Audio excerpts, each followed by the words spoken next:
Hello hello welcome to Mantra classes. आज हम लोग ऐसा ही देखने वाले हैं, सिंपल इंटरेस्ट का क्वेश्चन देखने वाले हैं जो अभी ऑफलाइन बैच में चल रहा है। क्वेश्चन नंबर 1 से लेके 75 तक तो हो चुका है, 1 से लेके 100 तक हो चुका है, लेकिन आज दोबारा से मतलब 1 से लेके 50 तक का कोशिश कर रहे हैं कि पूरा रिवीजन के तौर पे आपका दोबारा हो जाए। 1 से 20 तक का क्वेश्चन क्या रहेगा, 1 से 20 तक का वेराइटी क्वेश्चन है। जैसे ही हम लोग क्वेश्चन नंबर 21 में एंट्री लेते हैं वहाँ से एग्जाम वाइज शुरू हो जाते हैं। एनटीपीसी हो गया, CBT1 CBT2 हो गया, ALP का क्वेश्चन हो गया, JEE का क्वेश्चन हो गया, डी ग्रुप का क्वेश्चन हो गया। तमाम प्रकार के जो क्वेश्चन है रेलवे का वो एग्जाम वाइज अपना 21 से अरेंज किया हुआ है। तो स्टार्ट करते हैं क्वेश्चन नंबर 1 से। ये अप्रॉक्स 200 क्वेश्चन, वही 187 के आसपास है, तो अप्रॉक्स 200 क्वेश्चन रहेगा इसमें। ये पहला क्लास है हम लोग को जो कवर करना है। देखिए फर्स्ट क्वेश्चन से शुरू करते हैं। फर्स्ट क्वेश्चन है क्या, 7 फरवरी 2022 से 20 अप्रैल 2022 की अवधि के लिए 2000 पर 8.25% प्रति वर्ष की दर से साधारण ब्याज ज्ञात करना है। तो साधारण ब्याज का सिंपल कंसेप्ट होता है, जितना थ्योरी अभी हम लोग मतलब क्वेश्चन कवर करेंगे उसमें सबसे इम्पॉर्टेंट थ्योरी जो होता है यही काम करेगा कि साधारण ब्याज बराबर है मूलधन गुना में समय गुना में दर और बटा में क्या होगा 100। होगा क्या कि ब्याज देगा, मूलधन देगा, समय देगा और रेट पूछ सकता है। मतलब 1 2 3 4 ये 4 राशि में से आपको हमेशा और हमेशा 3 अवेलेबल रहेगा, चाहे जिस रूप में रहे, लेकिन 3 राशि देगा और आपको एक चौथा जो बच गया वो पूछेगा। अब ये जरूरी नहीं है कि हम प्रिंसिपल का अलग फार्मूला लिखें, टाइम का अलग लिखें, रेट का अलग लिखें। ये जो मेन फार्मूला हो गया, फंडामेंटल फार्मूला है, अब इस माध्यम पे जो पूछा वहाँ बैठाते सीधे चले जाइएगा, कोई इशू नहीं होगा इससे। देखिए फर्स्ट क्वेश्चन से, टाइम जो होता है हमेशा याद रखना है वर्ष में लेना है, क्या कि रेट हमेशा किस में आता है, वार्षिक लिखा हुआ रहता है इसीलिए।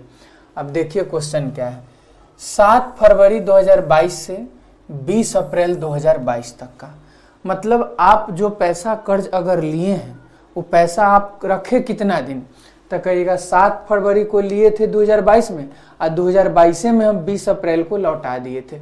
7 फरवरी से 20 अप्रैल आप जाइएगा ना, तो 7 फरवरी से 20 अप्रैल कहिएगा कि 73 दिन हुआ टोटल, इसमें कोई दिक्कत, 73 दिन तक आप कर्जा लिए। लेकिन हम कहें कि टाइम वर्ष में न होना चाहिए, तो 73 में आपको किससे भाग देना पड़ेगा, तो कहिएगा 365 से, क्या कि एक साल में 365 दिन होता है। हम 73/365 कर दिए, कोई दिक्कत नहीं है, 73 में भाग दे दिए। काट देंगे, कितनी बार कटेगा, 5 बार कटेगा, मतलब 1/5 वर्ष हमारा क्या है, समय दिया हुआ है।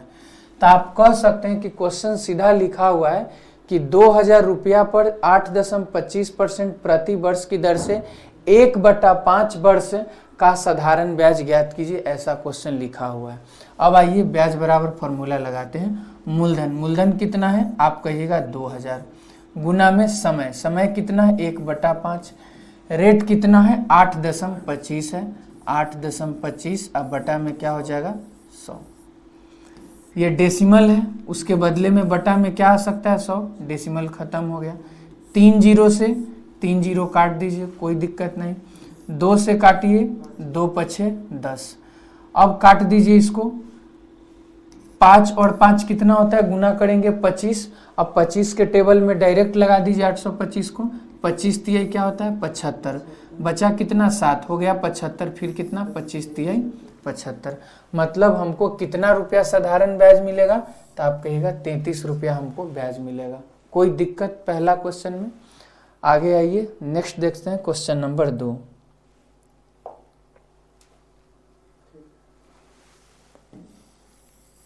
आ रहा है समझ में।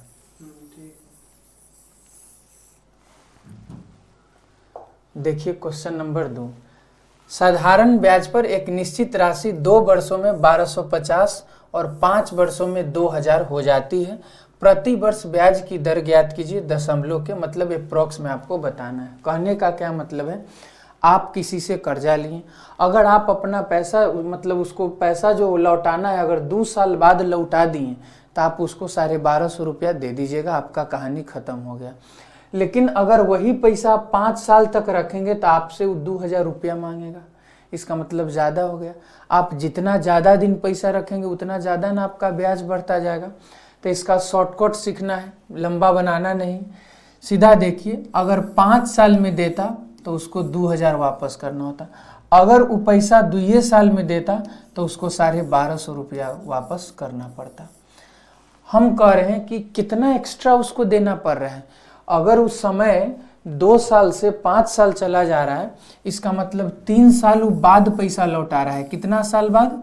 3 साल बाद। वो 3 साल के चक्कर में कितना पैसा उसको एक्स्ट्रा देना पड़ रहा है?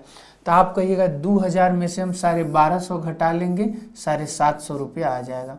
इसका मतलब ही हुआ कि आप 3 साल तक पैसा रखे हैं ना एक्स्ट्रा, 2 साल में न दे के 5 साल में दिए हैं। इसका मतलब आपको 3 साल एक्स्ट्रा, तो वो कह रहा है 750 एक्स्ट्रा दे दीजिए। माने 3 साल में हमको 750 रुपया एक्स्ट्रा उसको चुकाना पड़ेगा। इसका मतलब है कि 3 साल में 750 का ब्याज बन गया होगा। इसका मतलब 1 साल में कितना ब्याज बढ़ा होगा? 250।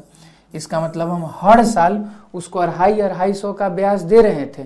आप पैसा 2 साल में न चुका के हम 5 साल में चुकाएं, 3 साल एक्स्ट्रा समय लिए, अब उसके बदले हमको 750 एक्स्ट्रा देना पड़ा, 250 पर साल के हिसाब से। तो 3 साल का 250 गुने 3, 750 रुपया। अब देखिए, आपसे पूछा क्या है? ब्याज की दर पूछा है। अब फॉर्मूला वही लगेगा जो हम शुरू में लिखे थे। फॉर्मूला क्या होता है?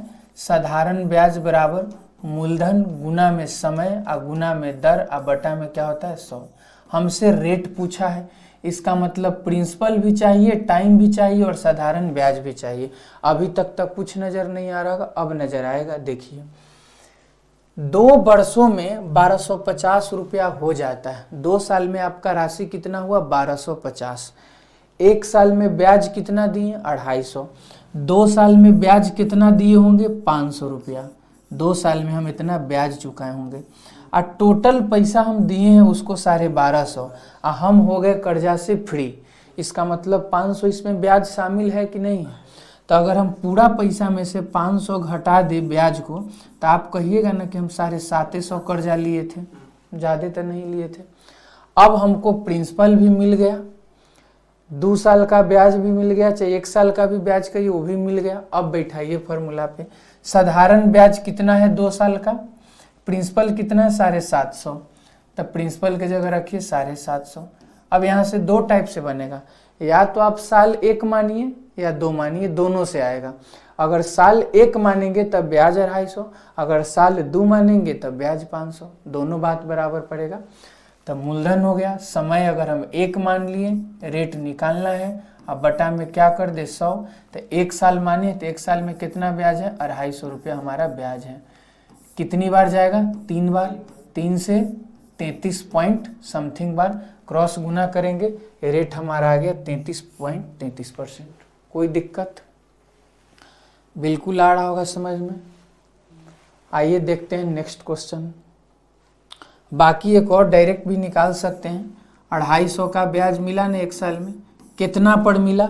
750 पर मिला। तो 250 ब्याज मिला, 750 पर मिला। हम मल्टीप्लाई बाई 100% करिए, 3 से कट गया, 33.33% आ गया। दोनों मेथड है, कोई दिक्कत नहीं। आइए नेक्स्ट क्वेश्चन में। Question number 3। 2 बैंकों ए और बी ने क्रमशः 4.5% और 5.5% वार्षिक दर से ऋण की पेशकश की। 2 बैंक है, ए है और बी है। 4.5% एगो का रेट है, एगो का रेट 4.5% है। कर्जा मिला। रमेश ने प्रत्येक बैंक से 2 लाख की राशि उधार ली। रमेश द्वारा 2 वर्ष बाद दोनों बैंकों को चुकाए गए साधारण ब्याज की राशियों का धनात्मक अंतर ज्ञात कीजिए। कह क्या रहा है? आप अपने पे सोचिए। मान लीजिए आप बैंक में गए हैं, एक बैंक में गए हैं, वहां भी आप 2 लाख का कर्जा लिए हैं। आप एक बी बैंक में गए हैं, दूसरा बैंक जिसका नाम बी है, वहां भी गए हैं, आप 2 लाख का कर्जा लिए हैं। ठीक है, प्रिंसिपल निकल गया। अब पहला बैंक आपको कह रहा है कि हम 4.5% के हिसाब से पैसा देंगे, दूसरा बैंक कह रहा है हम 5.5% के हिसाब से पैसा देंगे, और दोनों बैंक को आप 2 साल बाद ब्याज देने गए हैं। तो क्वेश्चन पूछा है कि क्या अंतर रहेगा। सिंपल बात है, ब्याज बराबर क्या होता है? तो कहिएगा मूलधन अगुना में समय 2 साल, अगुना में दर, तो रेट कितना है पहला बैंक का 4.5, अब बटा में क्या कहिएगा 100, ब्याज निकल जाएगा। दूसरा बैंक से भी आप कितना लिए हैं 2 लाख रुपया लिए हैं, कितना वर्ष के लिए 2 वर्ष के लिए, रेट कितना है इसके लिए 5.5% है, अब बटा में 100, ये दोनों ब्याज निकल गया। इसी का अंतर पूछा है कि दोनों बैंक में जो ब्याज वापस करेगा उसका क्या डिफरेंस है, तो यहाँ से डिफरेंस निकल जाएगा, हो गया। बाकी अब शॉर्टकट देखिए, ये भी ज़्यादा लेंदी नहीं है लेकिन फिर भी लेंदी एग्जाम के पर्पज से। 4.5% आप 2 साल तक रखें तो आपको कितना ब्याज चुकाना पड़ेगा, 4.5 गुने 2 माने 9% हमको चुकाना पड़ेगा। आगे समझिए कितना चुकाना पड़ेगा, 9% चुकाना पड़ेगा। लेकिन अगर हम 5.5% के हिसाब से 2 साल के लिए रखें तो 5.5 और 5.5 2 बार, इसका मतलब कितना चुकाना पड़ेगा, 11% चुकाना पड़ेगा। पहला साल भी मान लीजिए आपका 5% ब्याज है तो 2 साल बाद आपका 10% ना हुआ, 3 साल बाद 15% हुआ। तो वैसे ही 4.5% के हिसाब से 2 साल, तो आपको ब्याज 9% ओवरऑल देना है टोटल मिला के। वैसे 5.5% 2 साल, इसका मतलब आपको ब्याज 11% देना है। दोनों का डिफरेंस कै परसेंट के हो गया, आप कहिएगा 2% का डिफरेंस है दोनों पैसा में।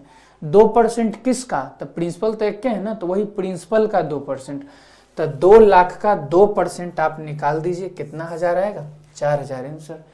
कुछ नहीं करना है, अब डायरेक्ट मेंटली बनाएंगे। 4.5 गुने 2 9, 5.5 गुने 2 11, कितना का अंतर 2% का, तो 2 लाख का 2% 4,000 रुपया आंसर आ गया। देखिए अगला क्वेश्चन, क्वेश्चन नंबर 4 है, राघव की मासिक आय 18,000 है। राघव ने 5% वार्षिक साधारण ब्याज की दर पर 3 वर्ष के लिए 30,000 का ऋण लिया। राघव पर महीना कमा कितना रहा है 18,000 रुपया। अब राघव को पैसा का कमी पड़ा, मान लीजिए इस बार सैलरी नहीं आया, अब वो 5% साधारण ब्याज की दर से ना 3 साल के लिए वो कर्जा ले लिया है 30,000 रुपया। उसके द्वारा 3 वर्ष में साधारण ब्याज के रूप में चुकाई जाने वाली राशि उसके मासिक वेतन का कितने प्रतिशत है। जबरदस्ती क्वेश्चन को इतना लैंग्वेज बढ़ाया गया कंफ्यूजन करने के लिए। परसेंट हटाइए, आप पहले बताइए कि उसका इनकम 18,000 है, उससे भी कोई मतलब नहीं है। राघव कर्जा लिया कितना 30,000। अब राघव जो 30,000 रुपया कर्जा लिया है कै परसेंट से लिया है 5% से। कितना साल के लिए लिया है 3 साल के लिए। तब मूलधन गुना में समय और गुना में दर अब बटा में क्या होता है 100। ये काट कूट किए 5 तिया 15 तिया 4500 आ गया। ये 4500 रुपया क्या आया, ब्याज आया। हम जिससे कर्जा लिए थे अब उसको 4500 रुपया वापस लौटा देना है, यही बात है। ब्याज पूछता तो यहाँ तक आंसर हो जाता, लेकिन वो क्या कह दिया, एक लाइन बढ़ा दिया कि उसके सैलरी का वो कै परसेंट है, मतलब कि 18,000 वो कमा रहा है ना, तो इस 18,000 रुपया का कै परसेंट है 4500। तो हम मान लेते हैं कि 18,000 का y% बराबर कितना 4500। 2 जीरो से ऊपर 2 जीरो, 1 जीरो से यहाँ 1 जीरो, 2 पछे 10, 2 से 9 बार, 9 से काट दीजिए 9 पछे 45, 50 25 क्रॉस गुना करिएगा, y बराबर कै परसेंट आ गया 25%। मतलब उसको जो 4,500 रुपया 4500 रुपया चुकाना है उसके सैलरी का मात्र 25% है। आइए नेक्स्ट देखते हैं क्वेश्चन नंबर 5। क्वेश्चन नंबर 5 में है, एक निश्चित धनराशि को 6.1/4% साधारण ब्याज की दर से दोगुनी होने में कितने वर्ष लगेंगे। एकदम बेसिक सवाल है। आप प्रिंसिपल को P भी मान सकते हैं, 1 भी मान सकते हैं, 100 भी मान सकते हैं, जैसा कैलकुलेशन आसान लग रहा है वही काम करेंगे। हम मान लेते हैं कि वो आदमी P रुपया कर्जा लिया होगा। कितना कर्जा लिया होगा P रुपया, प्रिंसिपल है। क्वेश्चन में कह रहा है कि निश्चित धनराशि, धनराशि को हम क्या मान लिए P मान लिए कि P रुपया है। अब P को कितना परसेंट पर कर्जा लिया गया, तो 6 चक 24 1 25/4% पर, मतलब आपको रेट भी मिल गया 25/4%।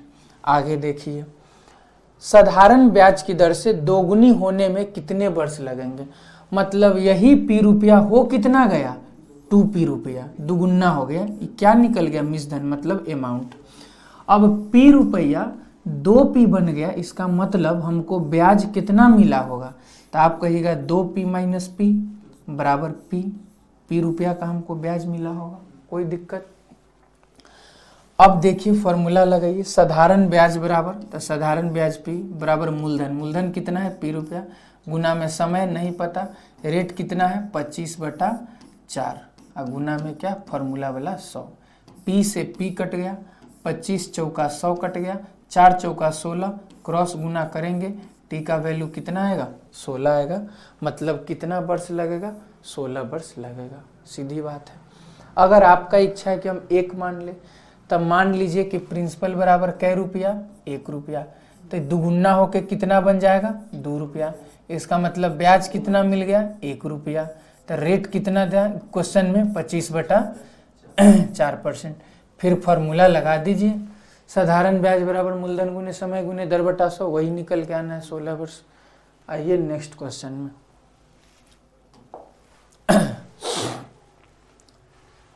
देखिए डी ग्रुप का क्वेश्चन अक्सर क्या होता है ना, लंबा चौड़ा रहता है। डी ग्रुप के क्वेश्चन का लेवल थोड़ा सा अलग रहेगा, लगेगा कि टफ क्वेश्चन है। कुछ क्वेश्चन को ज़बरदस्ती लैंग्वेज लंबा किया जाता है ताकि इसी देख के आप छोड़े, स्किप करें, बनाते बनाते कहीं कन्फ्यूजन हो, फ्रस्ट्रेशन हो। अब कुछ क्वेश्चन डी ग्रुप का टफ रहता भी है, मतलब मॉडरेट से ऊपर उठाए हुए रहता है, लेकिन करना तो पड़ेगा।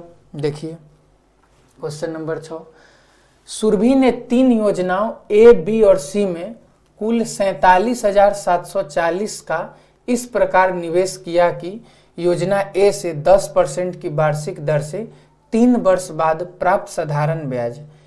समझिएगा, इतना ही पहले समझिए। क्वेश्चन में क्या कह रहा है कि सुरभि है, वो 3 योजना में पैसा इन्वेस्ट किया, ए बी सी में। आप पहले लिख लीजिए योजना ए, योजना बी, योजना सी। तीनों में कुल मिला के 47,740 रुपया इन्वेस्ट किया है। इस प्रकार निवेश किया कि योजना ए से 10% वार्षिक दर से 3 वर्ष बाद प्राप्त साधारण ब्याज। मान लीजिए कि योजना ए में वो ए रुपया इन्वेस्ट किया, योजना बी में वो बी रुपया इन्वेस्ट किया, योजना सी में वो सी रुपया इन्वेस्ट किया, कोई दिक्कत इसमें नहीं। अब समझिए योजना ए से कितना ब्याज मिलेगा, तो 10% 3 बार मिलेगा, 10% 3 साल तक। इसका मतलब हम कहें हमको ब्याज 30% मिलेगा, 10% 1 साल में, 3 साल में 30%। लिखा हुआ है कि 10% की वार्षिक दर से 3 वर्ष में। इसका मतलब ब्याज मिलेगा ए का कै परसेंट, 30%, कोई दिक्कत नहीं। फिर लिखा हुआ है, यहाँ से पढ़िएगा तब, बी से 9% की वार्षिक दर से 4 वर्ष बाद प्राप्त साधारण ब्याज। मतलब यहाँ आप लिखिएगा बी का 9% 4 बार, इसका मतलब कै परसेंट, 36%। बी का 36%, नहीं यार पता चल रहा है, 10% के हिसाब से वो पैसा रखा 3 साल तक, तो 30% ब्याज मिला। 9% के हिसाब से वो पैसा रखा 4 साल, तो हमको 36% ब्याज मिला। अब पैसा कितना लगाए हैं मार्केट में, यहाँ बी रुपया, यहाँ ए रुपया और यहाँ सी रुपया। 3 पार्ट में बांटे हैं, तीनों पार्ट में 3 तरह का रुपया है। अब योजना सी में जो है 8% के हिसाब से 5 साल तक वो पैसा रख दिया है। इसका मतलब 5 साल 8% 5 बार, तो क्या परसेंट, तो सी का क्या परसेंट मिलेगा, 40%। योजना सी में 40% मिलेगा। प्राप्त साधारण ब्याज की राशियां समान थी। अब यही लाइन इंपॉर्टेंट है, मतलब ये जो तीनों जगह से ब्याज मिला वो ब्याज क्या था, बराबर था क्वेश्चन के हिसाब से।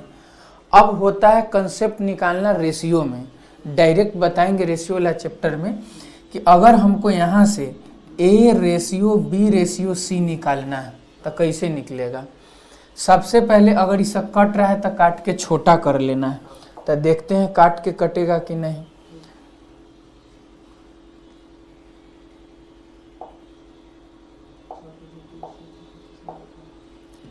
परसेंट से परसेंट का काम खत्म, 2 से 15, 2 से 18, 2 से 20। अब और कट सकता है? नहीं कटेगा।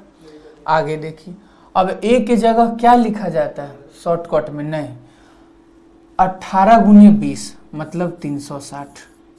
बी के जगह बी वाला को भूल के बच गया उस सबको, 15 गुने 20 मतलब 300।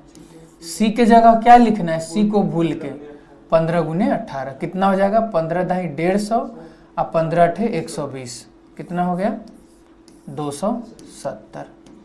अब और कटता हुआ दिख रहा है, 3 नमा 27, 3 से 10, 3 से 12 मतलब A ratio B ratio C क्या निकल के आ गया? 12, 10 और 9। अब A ratio B ratio C का वैल्यू 12 रेशियो 10 रेशियो 9 आया है। आप ए किसको माने हैं? तो योजना ए में ए रुपया लगाया, फिर योजना बी में बी रुपया इन्वेस्ट किया, योजना सी में सी रुपया इन्वेस्ट किया, तो वही सब रुपया निकल के आ गया। तब 12, 10, 22 और 9 कितना? 31। तो 31 रुपया टोटल इन्वेस्ट किया होगा। लेकिन हमारे हिसाब से क्वेश्चन में तो कह रहा है कि नहीं, 47,740 रुपया। इसका मतलब ये 31 का वैल्यू कितना है? 47,740। तो एक का वैल्यू कितना होगा? 47,740 अब बटा में 31। एक का वैल्यू यहाँ है। अब देखिए, योजना ए में निवेश की गई राशियों का धनात्मक अंतर कितना है? योजना सी और योजना ए में, मतलब योजना सी में 9 रुपया, योजना ए में 12 रुपया, ये दोनों का अंतर पूछ रहा था। कै रुपया का अंतर है? 3 रुपया का। एक का वैल्यू इतना है तो 3 के वैल्यू के लिए क्या करेंगे? गुना में 3 करेंगे। अब काट कुट दीजिए, 31 एकम 31 होगा, कितना बचेगा? 16 बचेगा, तो ये हो जाएगा 167। 167 बचेगा। 167 को काटेंगे कितनी बार? 5 बार। 30 × 6 150 माने 155 जाएगा। फिर कितना बचेगा? 155 जाएगा तो 12 बचेगा। 5 बार में काटने के बाद 12 बचा। अब हो गया 124। अब कितनी बार जाएगा? 4 बार जाएगा। आई 0। 1540 गुने 3, 4 3 12 का 2 हासिल 1, 5 3 15 16 का 6 हासिल 1, 3 एकम 3 और 1 4, 1 0, 4620 रुपया आंसर आ गया। कोई दिक्कत? एक बार और समझ लीजिए, एक योजना में ए रुपया, एक योजना में बी रुपया, एक योजना में सी रुपया हम मार्केट में इन्वेस्ट कर दिए, कोई दिक्कत नहीं। अब पहला योजना पर 30% ब्याज मिला, दूसरा योजना पे 36% ब्याज मिला, तीसरा योजना पे 40% ब्याज मिला। अब क्वेश्चन के हिसाब से तीनों बराबर है, तो हम आपसे पूछे A ratio B ratio C कितना होगा, तो तरीका क्या है? शॉर्टकट, ए के जगह लिखना है तो बी और सी वाला को गुना करके लिख दिए 360, बी के जगह लिखना है तो ए और सी वाला को गुना कर दिए, सी के जगह लिखना है तो ए और बी वाला को गुना कर दीजिए। कट कुट रहा था, काट कुटा के यहाँ पहुँचा दिए। ए का वैल्यू 12, बी का वैल्यू 10, सी का वैल्यू 9 आ गया, मतलब टोटल वैल्यू 31 आया ना। अब 31 का वैल्यू हम इन्वेस्ट किए, लेकिन क्वेश्चन में इसके बदले इतना है, तो एक का वैल्यू इतना और 3 का वैल्यू है। 3 का वैल्यू क्यों कहा है कि ए में और सी में निवेश किया ना, उसका अंतर चाहिए हमको। 3 का अंतर है तो 3 का वैल्यू 4620 रुपया आ गया। कोई दिक्कत इसमें? आइए नेक्स्ट क्वेश्चन, क्वेश्चन नंबर 6 में 7 नंबर, एक राशि प्रति वर्ष साधारण ब्याज की निश्चित दर से 10 वर्षों में 75% बढ़ जाती है। साधारण ब्याज की समान दर से 6 वर्षों में समान राशि में कितने प्रतिशत की वृद्धि होगी? कहने का क्या मतलब है क्वेश्चन का? एक राशि था, मान लीजिए 100 रुपया, राशि कितना था? 100 रुपया।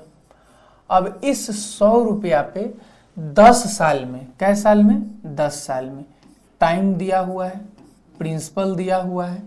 10 साल में 75% बढ़ गया वो राशि, इसका मतलब हो कितना गया? 175 रुपया। इसका मतलब ब्याज कितना मिला होगा? 75 रुपया। ये सब क्वेश्चन में अवेलेबल है।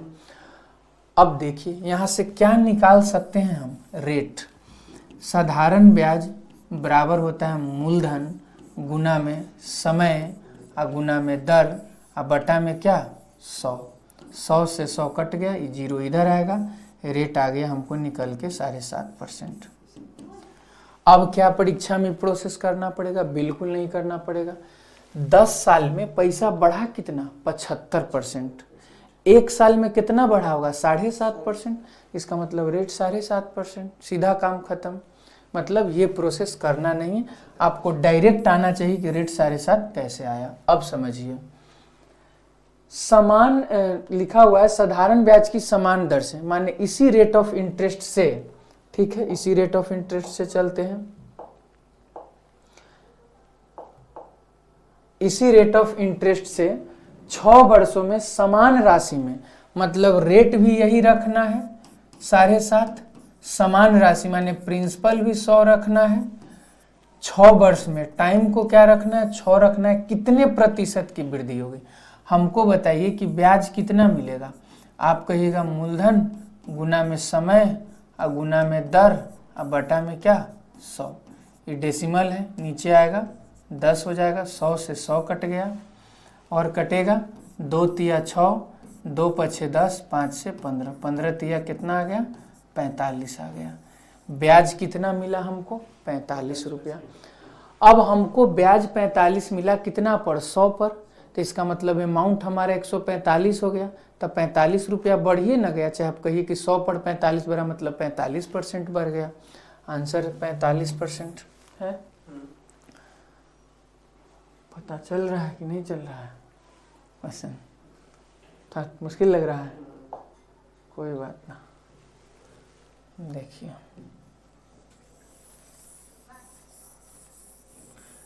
मैं कैलकुलेशन करना नहीं पड़ता एग्जाम में, बाकी सिखाने के लिए तो बताना पड़ेगा ना।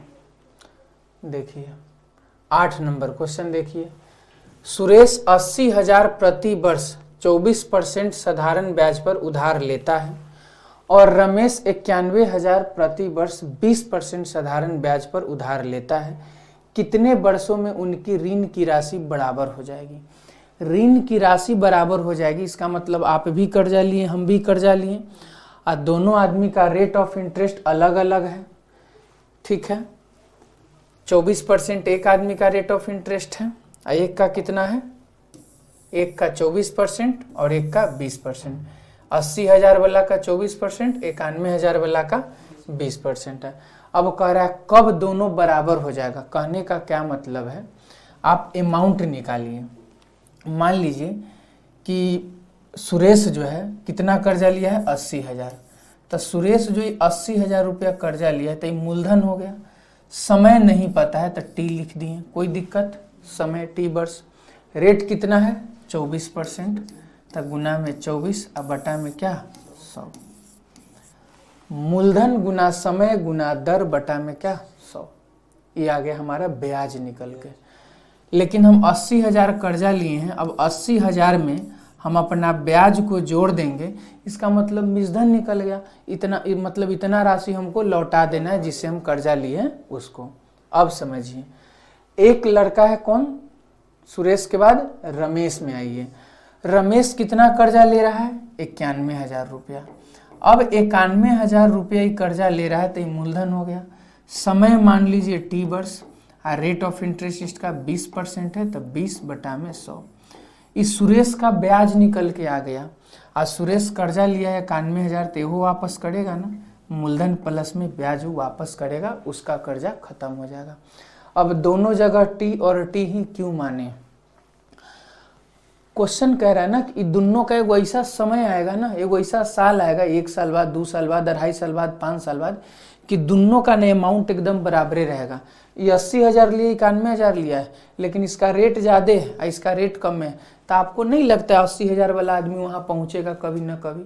1 साल बाद पहुँचे, 2 साल बाद पहुँचे, 3 साल बाद पहुँचे, वो पहुँचेगा। तो मतलब क्वेश्चन के हिसाब से ये दोनों क्या है? बराबर है। अब देखिए बराबर है तो कैसे करेंगे? 2 0 से 2 0। 24 8 कितना होगा? 8 चौका 32 का 2 हासिल 3, 8 दूना 16 3 19, 192। कै गो जीरो बच गया, 2 गो जीरो बच गया। अब मल्टीप्लाई बाई टी, अब बटा में कुछ नहीं बचा है तो नहीं लिखिए। अब प्लस में अवेलेबल क्या है 80,000, ये बराबर हो जाएगा किसके 91,000। अब प्लस में 2 जीरो से 2 जीरो, 2 एकम 2, 9 दूना 18, एगो जीरो को आप बैठा दीजिए, टी से गुना है तो टी से गुना कर दीजिए। मतलब इतना बराबर इतना क्वेश्चन में दिया हुआ, ये पहला आदमी का ब्याज और पहला आदमी का मूलधन, ये दूसरा आदमी का मूलधन, दूसरा आदमी का ब्याज, ये भी मिश्रधन, ये भी मिश्रधन। क्वेश्चन के हिसाब से दोनों क्या है बराबर है। आगे देखिए 80,000 उधर जाएगा, 91,000 में से घट जाएगा, कै हज़ार बचेगा 11,000 बचेगा, बराबर। ये 1820 को हम इधर 1820 एक जीरो बैठाना है ना, यहाँ एक जीरो ये छूटा हुआ है, एक जीरो और यहाँ लगा दीजिए, 18,200। ये 19,200 में से 18,200 घटेगा, कितना बचेगा 1,000 और टी का टी बच जाएगा। 19,200 टी 18,200 टी है, हम घटा देंगे तो 1,000 टी बच जाएगा।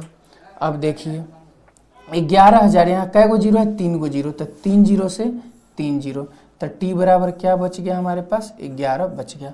इसका मतलब है कि 11 साल बाद हमारा अमाउंट बराबर हो जाएगा। इन्वर्टर डाउन है, अच्छा। अब देखिए क्वेश्चन नंबर 9।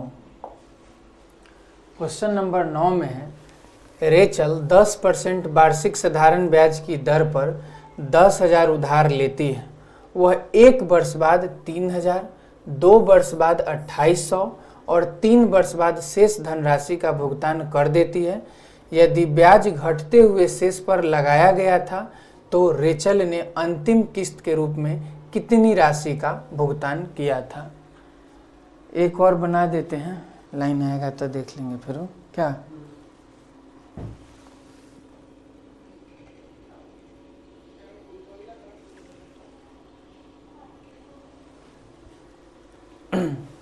देखते हैं, अगर बंद हो जाएगा तो छोड़ देंगे, 2 क्वेश्चन देख लेते कम से कम। देखिए रेचल कितना कर्जा लिया है 10,000 रुपया, कै परसेंट के हिसाब से 10%। 1 साल बाद वो कुछ पैसा लौटा है, तो पूरा क्वेश्चन नहीं पढ़ना है। 10,000 रुपया वो लिया था, ठीक है, और 10,000 रुपया में से 10% के हिसाब से 1 साल के लिए कितना ब्याज होगा। तो मूलधन गुने समय गुने दर बटा 100, काट कूट करिएगा कितना आएगा 1,000 रुपया आ जाएगा। इसका मतलब 1 साल बाद उसको टोटल कितना लौटाना है, तो 10,000 रुपया और प्लस में ब्याज, माने 11,000 रुपया देता, उसका काम खत्म हो जाता। लेकिन एक्चुअल में वो दिया कितना 3,000, तो 11,000 में से वो 3,000 ही वापस किया है, तो उसको अभी लौटाना कितना पड़ेगा 8,000 रुपया। अब क्या हुआ कि 2 वर्ष बाद वो 2,800 दिया, शुरू से 2 वर्ष बाद, इसका मतलब अभी से कितना 1 साल और चलेगा। कै परसेंट के हिसाब से 10% रेट है, तो 800 का 10% कितना हो जाएगा, तो 800 का 10% हो जाएगा 800 रुपया। इसका मतलब 800 रुपया ब्याज बन गया। तो 8,000 प्लस में 800, इसका मतलब है कि उसको अब 8,800 रुपया लौटाना था, लेकिन दूसरा साल वो सिर्फ और सिर्फ 2,800 दिया है, तो 2,800 का उसका कर्जा माफ़ हो गया। अब बचा कितना, आप कहिएगा 6,000 रुपया बच गया। कोई दिक्कत यहाँ तक। अब हमको 6,000 वापस करना है। अब 3 वर्ष बाद उस शेष धनराशि दी। अच्छा, अभी 6,000 को फिर 1 साल रखा ना, 3 साल में कर्जा माफ हुआ था, तो ये 6,000 रुपया फिर 1 साल तक रखिए। इसका मतलब 10% फिर इस पे ब्याज आप लीजिएगा, मतलब 600 का ब्याज लीजिएगा। तो 6,000 प्लस में 600 मतलब 6,600 रुपया आप उसको वापस करके आप अपना काम ख़त्म कर लीजिएगा उससे। मतलब आंसर क्या होगा, ऑप्शन नंबर बी 6,600। नेक्स्ट देखिए क्वेश्चन नंबर 10। एक व्यक्ति ने कुछ राशि 12% प्रति वर्ष साधारण ब्याज की दर से और दूसरी राशि 10% प्रति वर्ष साधारण ब्याज की दर से निवेश की। उन्हें दोनों निवेशों से 125 रुपये का वार्षिक ब्याज प्राप्त हुआ, लेकिन अगर उसने निवेश की गई राशियों को आपस में बदल लिया होता तो उसे ब्याज के रूप में 3 रुपये अधिक मिलते उसने मूल रूप से 10% पर कितना निवेश किया था। क्वेश्चन एकदम आसान है, आप बस पैटर्न पकड़िए। मान लीजिए कि एक योजना पे x रुपया इन्वेस्ट किया, एक योजना पे y रुपया इन्वेस्ट किया। अब पहला पे कितना 12%, तब मूलधन गुना में दर लिख लिए। समय कितना है, प्रति वर्ष की दर से निवेश की, उन्हें दोनों 125 रुपये का वार्षिक ब्याज मिला, माने एक साल में। मूलधन गुना समय गुना दर बटा में 100 कर देंगे, यहाँ से क्या मिलेगा, ब्याज। फिर मूलधन गुना में समय और गुना में दर, बाद वाला में रेट कितना है 10% है, तो 10 बटा में 100। क्वेश्चन में ये कहा है कि x रुपया भी कर्जा लगाया, y रुपया भी कर्जा लगाया। पहला 12% पे लगाया, दूसरा 10% पे लगाया, और दोनों एक एक साल के लिए लगाया। तो इतना ब्याज प्लस इतना ब्याज मिलेगा ना। आ कहा कि दोनों के जोड़ दिया ना, तो उसके जेबी में टोटल ब्याज कितना आ गया, 125 रुपया आ गया। यहाँ से हम लिख सकते हैं 12x प्लस में 10y अब बराबर है 125 पर 2 जीरो। यहाँ से भिन्न का जोड़ कर दिए सिंपली। आगे समझिए, एक क्वेश्चन खत्म हुआ यहाँ से लेकर के यहाँ तक का। लेकिन अगर उसने निवेश की गई राशियाँ को आपस में बदल देता, कहने का क्या मतलब, जहाँ x रुपया था ना वहाँ y रुपया, और जहाँ y रुपया था वहाँ x रुपया। या फिर कहिए कि y रुपया लगा दिया 12% के हिसाब से एक साल के लिए, तो इतना ब्याज मिला, और x रुपया लगा दिया एक साल के लिए 10% के हिसाब से, तो इतना रुपया ब्याज मिला। अब कुल ब्याज इतना हुआ ना, इतना ब्याज प्लस इतना ब्याज। आ क्वेश्चन में कहा तो 3 रुपया उसको अधिक मिलता, माने पहले 125 रुपया ब्याज मिलता था, अब उसको 128 रुपया ब्याज मिलेगा। फिर समीकरण बन जाएगा 12y और प्लस में 10x बराबर है 128, ये क्रॉस गुना होगा 2 जीरो उधर चला जाएगा। ये बन गया समीकरण 2, कोई दिक्कत नहीं। ये पहला समीकरण, ये दूसरा समीकरण। यहाँ से आप पहले तो छोटा कर सकते हैं, 2 से सब में भाग दे दीजिएगा, आसान पड़ जाएगा पहला बात। और उसके बाद जो बचेगा वो समीकरण 1 समीकरण 2 मान के आप हल कर लीजिए। और लाइट वाला समस्या है, इसीलिए बाकी का जो क्वेश्चन नंबर 11 से लेके जो बच गया है 50 तक का इस स्लाइड में क्वेश्चन था, उसको नेक्स्ट वीडियो में देंगे। चलिए ठीक है, थैंक यू, मिलते हैं नेक्स्ट